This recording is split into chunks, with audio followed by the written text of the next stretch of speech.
Welcome to Two Open Doors, the podcast that explores our power to open or close the doors of relationship with the important people in our lives.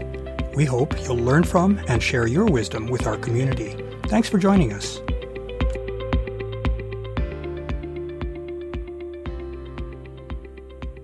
Satisfying, deeply connected relationships can be one of the most precious possessions that we humans can receive. In truth, of course, one cannot possess a relationship. Rather, in accepting our role in a relationship, we receive the honor of being included as a significant part of someone else's life.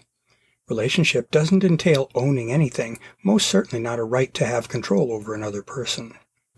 Relationships are perhaps better seen as a gift that we receive, rather than as something that we possess. In this episode, we'll consider this perspective, looking at how two people interact to create a satisfying relationship. Many of the social exchanges in which we participate can be seen as transactions, or exchanges of value between two people. That's the case for possessions which we transfer between us. Unless that's done as a gift from one to another, such transfers usually involve a quid pro quo. The same holds true for the things we do for one another. Is a relationship a transaction or a series of transactions? Certainly the partners in a relationship receive things of value from one another, things or acts that they give to one another and which bring pleasure and satisfaction. However, the participants in a relationship are not usually focused on seeing each other as trading partners. They aren't assessing value given versus value received. Of course, a relationship isn't likely to endure if the flow of gifts and energy is too one-sided. More about that shortly. Instead, they're moved to give one another gifts of attention and pleasure simply because they care deeply about one another. Even if a relationship isn't usefully viewed through the lens of transaction, it still does involve a flow of gifts of time, energy, and resources between the partners. Such gifts convey the caring that exists between the partners. Those gifts make the caring tangible. If a person cares for someone but that caring is not returned, that interaction doesn't reflect a viable relationship. By its very nature, relationship is a two-way street. In a well-functioning relationship, both partners feel seen, valued, and supported. In the intimate relationships that I most value, I frequently think about my partners, and I am attuned to their current state. I express the love that I feel for my partners through the frequent things, both big and small, that I am moved to do for them. Given my belief that love is a verb, I convey my caring through my gifts to my partners. From my side of these relationships, I revel in the little gifts that I receive from my partners. Those tell me, in a very concrete way, that I am cared for and loved and respected. In feeling cared for, my own energy and desire to give are replenished. When the attention, energy, and support flow reciprocally between two partners, a sort of resonance occurs. Through that two-way exchange, the partners sustain one another. That exchange nurtures goodwill in both directions. Mutual feelings of trust and safety are reinforced to the point that they don't command the central focus that might be appropriate in interactions with someone with whom we lack a caring relationship.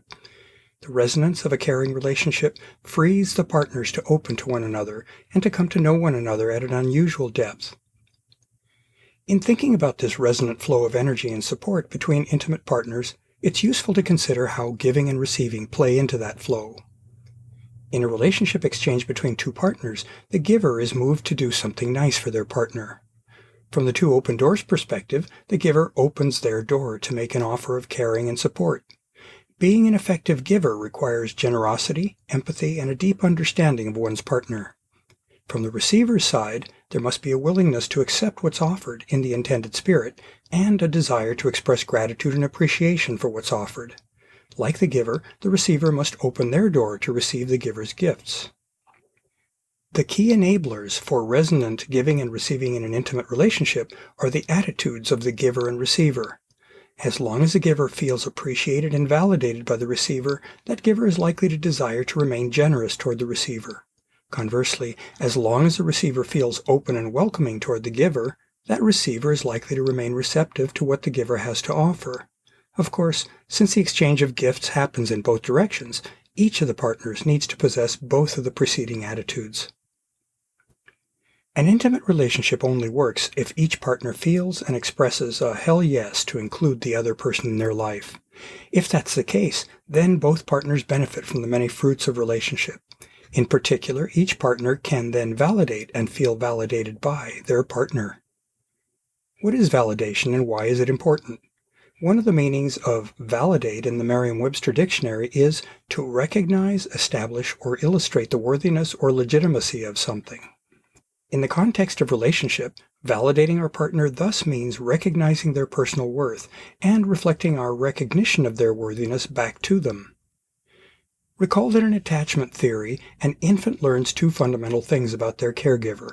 First, whether the infant is worthy of that caregiver's care and attention, and second, whether the infant can thus trust the caregiver to be available to the infant. Both of these are vital to an infant's survival and prosperity. We know that these expectations and self-image carry over into our adult lives. In our adult relationships, and especially in our intimate relationships, it's crucial that we feel worthy of our partner's care and attention.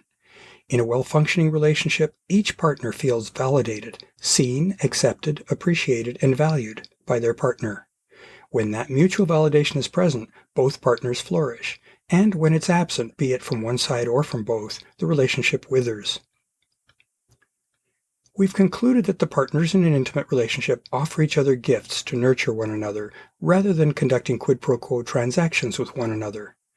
By its nature, a gift is not something expected, it's something that's freely offered and perhaps unanticipated. It isn't something that one partner can demand from the other, though shows of support may be hoped for. The giver of a relationship gift is under no obligation to make that gift to their partner.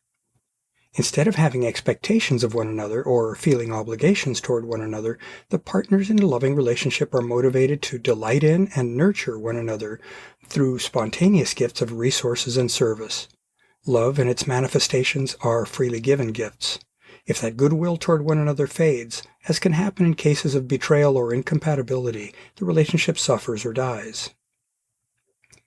As we all know, gifts that we make to others which are not recognized or appreciated are unlikely to be repeated. That doesn't reflect pettiness on our part. Instead, it reflects the reality that we all have limited time and resources to share. That makes our time and resources precious commodities. There's a sense of fairness that underlies our expectation that the recipients of our generosity will offer their recognition and thanks. An intimate relationship isn't based on just a sense of fairness regarding what each partner gets out of the relationship. Fairness is a minimal sort of standard to apply to an exchange between partners. The love that underpins an intimate relationship moves both partners beyond fairness and on to generosity. Intimate partners desire each other's prosperity, and such partners are gladly willing to go the extra mile to benefit each other. Of course, it's neither appropriate nor desirable for a person to compromise their own core needs or self for the benefit of their partner. That's the sort of dynamic that can occur in codependence. However, intimate partners gift one another with things that they perceive as benefiting their partner. That's an appropriate show of love that strengthens an intimate relationship. Expressing gratitude and thanks for those gifts further reinforces the relationship. To learn more about Two Open Doors and to engage with our community, I'd like to invite you to visit the Two Open Doors private Facebook group, the Two Open Doors meetup group, and the Two Open Doors website and blog at twoopendoors.com. I also invite you to contact me directly by writing to me at Claude, CLAUDE, at twoopendoors.com.